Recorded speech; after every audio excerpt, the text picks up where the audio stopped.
Dudes, welcome to Sense of Style. I'm Stuart, and today we're talking 10 out of 10. There's no such thing as perfection, but damn, these 8 fragrances come really close.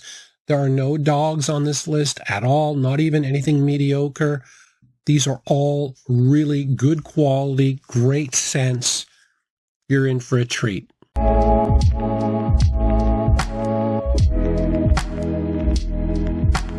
Okay, the first fragrance is Prada Amber. Prada is a really good house, and they do amber exceptionally well. They have an entire line based on amber. This is the one that started it. If you've noticed that Prada has amber in all of their men's fragrances that are popular, this one started it all.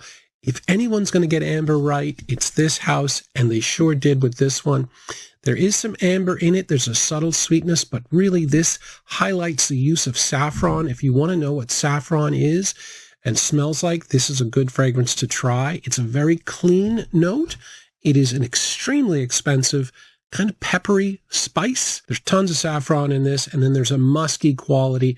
So you've got the saffron, the musk, in that mild amount of sweetness. Jeremy Fragrance said that this smells like 5-star hotel soap, very expensive soap. And it is. It does smell expensive. If you wear it, people will notice. It's got great performance, but it's not going to offend anyone. You'll smell clean. You'll smell professional. I do think a fragrance like this wearing consistently can help your job. I really believe that. I think people's perception of you will change over time if you're consistent with something as high quality as that. Okay, number 2, we're going with Valentino Womo. Not intense, just Womo. This smells surprisingly similar to Valentino Womo Intense, but doesn't get anywhere near the credit, at least on YouTube. Certainly Fragrantica voters appreciate it. It's got a very high rating. It's an extremely nice, high-quality eau de toilette with exceptional projection. You don't get projection like this in a standard EDT. Womo Intense gets a lot of credit for the iris. This has iris, but it's toned down. This sort of highlights other notes. There's hazelnut, chocolate, and coffee, and then there is some sweetness. And this is also, like the Womo Intense, a leather fragrance. There's a fair chunk of that. That helps give it some really good performance. It makes sure it's not too sweet. This is a very high quality fragrance. I must say I like the new packaging. This is an old packaging bottle, and you just spray the top. This one has a cap, and it's also got like a little dog collar thing here. But yeah, I like the new packaging. Definitely prefer that. Okay, number 3. This is the summer wedding fragrance that you need to get if you're going to a wedding this year, next year, and it's going to be outside. This is the best thing that I've found on the market. This is Oso Vaj. Yes, it's 1966. Ignore that. There is tons of lemon and bergamot here with a nice vetiver dry down. You can pick up a little touch of the old school notes, but mostly this is very, very citrusy and fresh. And the old school notes, while you can get a hint of them, they do help make it last long. This is a long-lasting citrus fragrance. Comes in extremely sort of old school, elegant bottle with a magnetic cap. And yeah, you can't beat this for summer. Number 4, this is Dior Homme 2020. I mean, look, we're talking 10 out of 10. Is Dior the most influential house out there? Are they going to go with something that's not perfect to headline their line? I don't think so. This is just amazing. This had a little bit of controversy when it first came out because it didn't have iris. I was fortunate enough. I knew ahead of time that there was no iris in this. And when I smelled it, I was just like blown away. I still am. I know I only have this 10 milliliter bottle, but I like it so much, I went and bought a travel spray as well. 18 milliliters for me is a ton because I have a lot of fragrances. I really like this, and it's weird. I thought that woody fragrances were going to take over. It may just be taking a little bit more time, but that's essentially what this is. There's a lot of woods. This Isoe Super, which is like a mild cedar note. Then there's actual cedar. Then there's vetiver. Then there's cashmeran, which is a musky, woody scent. So all four of those notes are woody facets. It's just an extremely well done, woody, elegant fragrance. And yeah, you can't beat this. Next up, we have Bulgari's Man in Black.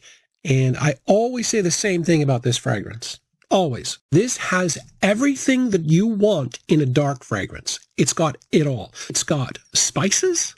It's got tonka, so spicy sweetness. It's got your vices. It's got rum and tobacco.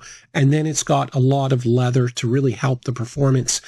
This is awesome. This is kind of Bulgari's answer to Spice Bomb, although in terms of quality, it kind of falls sort of between Spice Bomb and Spice Bomb Extreme. I do prefer this to those two. Most people would go with Spice Bomb Extreme. This is super nice, though. It's very inexpensive, at least compared to Spice Bomb Extreme. Awesome, awesome fragrance. Next up, we have a clone. Yes, this is Odyssey from Armaf. Now, I realize that this $30 fragrance is going up against a lot of heavy hitters. This is on the list because I have over 30 clones. I don't know the exact number, but I have at least 30, and this is the favorite clone that I have in my whole collection. It really is. Now, I will say that it's probably got a lot to do with the fact that this is a clone of Tom Ford's Noir Extreme, and I'm really loving that fragrance right now. I bought a travel spray, and I just adore it. You know, it's a creamy ice cream with vanilla and cardamom. Beautiful fragrance. And this is at least 90% similar to Noir Extreme. That's probably why I like it so much. It's certainly not the bottle, because the bottle is weird, and but my God, it's really good. Twice I put them on head to head. The first minute, just like a typical Armaf, it smells like goes way off and does something weird. Very quickly, though, it dries down into something that's at least 90% Noir Extreme.